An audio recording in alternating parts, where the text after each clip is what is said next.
Siya nga pala. May bago nga pala tayong yung Zyrix Live. Punta lang kayo kung gusto nyo panoodin ng mga video kung Roblox. Bago lang yun ha.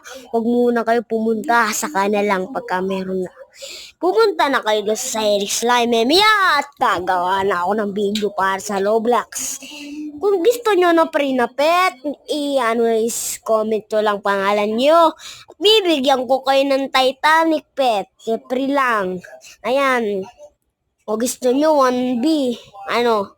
Magbabago isip ko kung di kayo mag-comment at like and subscribe and share and follow. Tara na at mag-subscribe na kaysa matundo pa. Ngayon ay maglalaro nga pala tayo ng Roblox Pet Simulator X. Kung gusto nyo ba sa Pet Simulator na nabigyan mo rin, pwede naman. Tara na.